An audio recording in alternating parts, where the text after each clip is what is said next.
Exceptionnellement, cette vidéo sort le mercredi 13 décembre 2023. J'ai un petit peu de retard, il y a deux raisons à ça. J'étais en event Ekalia Minecraft ce week-end, donc j'ai pas pu m'occuper de la vidéo info à temps pour qu'elle sorte le dimanche. Et en même temps, elle est en retard aussi parce que j'avais prévu de sortir cette vidéo ce mercredi pour vous annoncer que une nouvelle émission en live sur l'univers Marvel va arriver, et elle arrive même très vite. La première émission sera ce samedi 16 décembre à 21h sur YouTube et Twitch. Je vous mets les visuels, on va parler des news de décembre, on va aussi faire un bilan sur l'année 2023. Je suis en collaboration évidemment avec Marvel Cineverse sur Twitter pour les connaisseurs. Pourquoi le glisser dans cette vidéo? Parce que tout simplement ça concerne l'univers Marvel, et comme dans ces vidéos là je traite des infos autour de ça, ça tombait sous le sens. Donc pour ceux qui aiment bien ces vidéos là où je parle de news, eh bien je vous invite à venir sur ces émissions là. Normalement il y en aura environ 2 par mois en fonction de l'actualité et des programmes Marvel.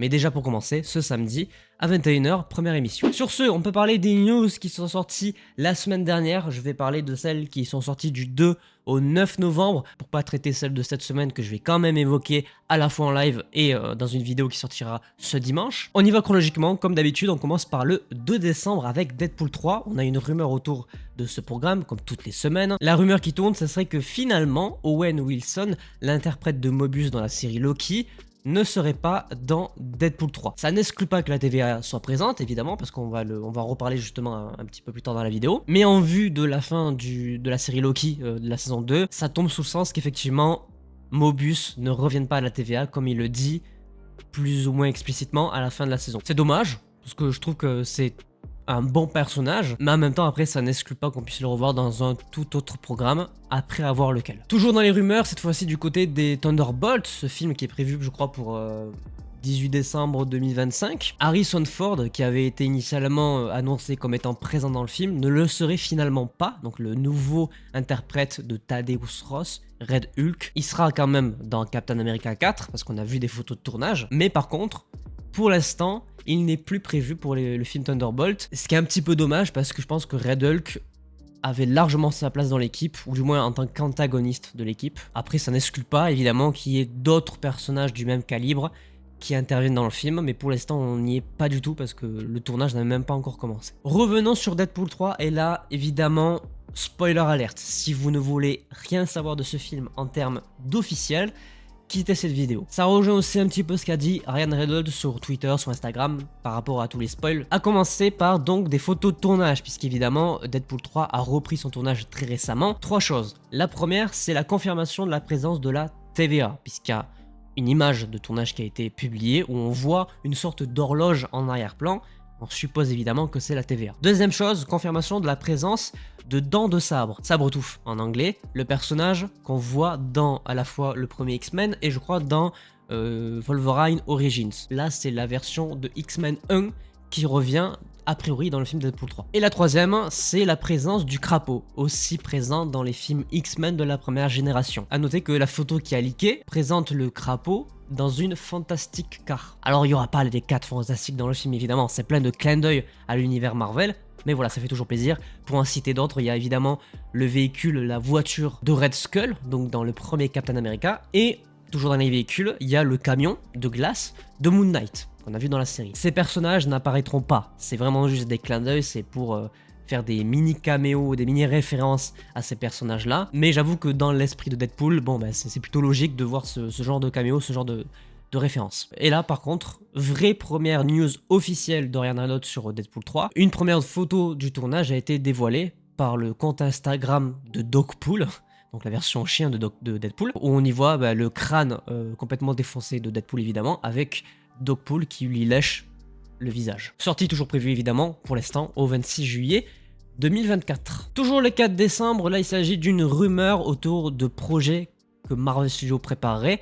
Ça concerne les comics Adventure into Fear. Pour faire simple, c'est des comics qui parle de 3 personnages en particulier, donc Man-Thing, le personnage qu'on a vu dans le spécial Halloween Werewolf by Night, le personnage de Howard et je crois le personnage de Morbius. Alors Morbius, je pense pas que ça intervienne pour le moment évidemment parce que ça appartient à Sony et que le film était catastrophique et que je pense pas que la version de Jared Leto réapparaîtra. Mais par contre, Man-Thing, ça tomberait sous le sens étant donné qu'on l'a vu assez récemment et que de par ce que propose le Marvel Spotlight et le fait de vouloir mettre des programmes avec Peggy 18, avoir un truc dans l'univers Adventure into Fear en mode Peggy 18 avec ce personnage-là, franchement, ça serait cool. Dans le même esprit, on peut évidemment penser à Moon Knight qui pourrait faire des petites apparitions et qui rentrerait dans ce cadre-là de Peggy 18, peut-être même avec la saison 2 en tant que telle. Par contre, aucune précision sur est-ce que ça sera de l'animation ou du live action. Pour l'instant, on est juste sur l'évocation de possiblement mettre ce comics sur le devant de la scène. Je parlais de Sony juste avant, on a des news autour de ce film Spider-Man 4 qui est, je pense, en préparation. La première news autour de cet univers de Spider-Man, ce serait que, apparemment, Jon Watts ne serait pas acté officiellement comme être le réalisateur de Spider-Man 4. Il serait ouvert à d'autres réalisateurs. Et il y a un nom qui ressort en ce moment, c'est Drew Goddard. Pour ceux qui ne le connaissent pas, c'est celui qui a réalisé La Cabane dans le bois, qui a notamment participé à l'écriture, je crois, de Punisher ou de Daredevil, je sais plus, mais c'est un des deux. Les Defenders aussi, je crois également. Quelqu'un qui, en termes de scénario, déjà, est plutôt bien coté. En termes de film, il n'a pas fait grand chose, mais franchement, je pense que tu mets n'importe quelle à la place de Jon Watts, tout le monde est ravi. Après, tout ça, ça reste évidemment de la rumeur. Par contre, du côté de l'officiel, on a Steve Lightfoot, qui a notamment bossé sur The Punisher, qui sera le co-showrunner de la série live action de Spider-Man Noir. Vous savez, ce projet qui est tiré du film Into the Spider-Verse, qui va être réalisé et produit par Amazon Prime, Amazon Studio. Et en gros, on nous indique que on serait sur un Spider-Man qui n'est pas Peter Parker, puisque celui qui apparaît dans le film n'est pas Peter Parker, et qu'on serait dans une ambiance autour des années 30. Et ça, c'est Variety qui nous le donne et c'est officiel. Mais apparemment, on a un nouveau showrunner qui intègre le projet. Du côté de Echo, le 5 décembre, deux news. Déjà, on a une nouvelle image qui a été diffusée par Total Film à l'occasion de la promo du programme évidemment. Pour rappel, ça sortira le 10 janvier sur Disney+, avec les 5 épisodes dispo le même jour. Et on a aussi la confirmation du compositeur de la musique de la série, c'est Dave Porter, qui a notamment bossé sur Breaking Bad, qui va s'occuper qui s'est occupé de la composition musicale de la série Echo. Parlons des GOTY, sauf le fait que Spider-Man 2 n'a pas gagné un seul award.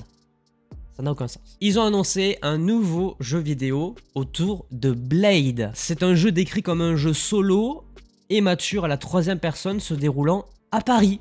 Donc oui, on aura un jeu Marvel qui va se dérouler en France. C'est un jeu qui va être développé par Arkane Studio, Bethesda, pas AAA de ce que j'ai compris, mais quand même un gros jeu Marvel dans tous les cas. Pas de date de sortie évidemment, mais on a eu un petit teaser du personnage, et franchement, c'est plutôt cool de ce qu'on a vu pour le moment. Et enfin, pour terminer cette vidéo news, on revient sur l'univers de Spider-Man. Le 9 novembre est sorti une news autour de Silk, l'un des deux projets réalisés, produits par Amazon Prime, Amazon Studio. Silk, c'est un personnage des comics qui n'a jamais fait d'apparition live action du côté des films Marvel, sauf dans The Amazing Spider-Man 2 où il y avait des théories autour de la secrétaire de Harry Osborn. Là, on sait que la série avance parce que l'équipe scénaristique de la série a annoncé que le travail allait reprendre mi-janvier 2024, à savoir que c'était évidemment interrompu à cause de la grève des scénaristes, mais c'est évidemment terminé, donc le programme va pouvoir reprendre, et ça c'est officiel, c'est Deadline qui nous l'a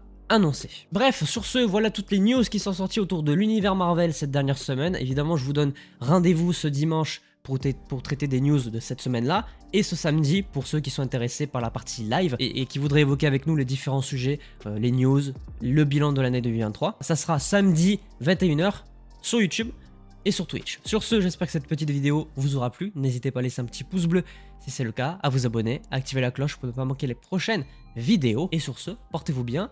C'était votre Captain. À la prochaine.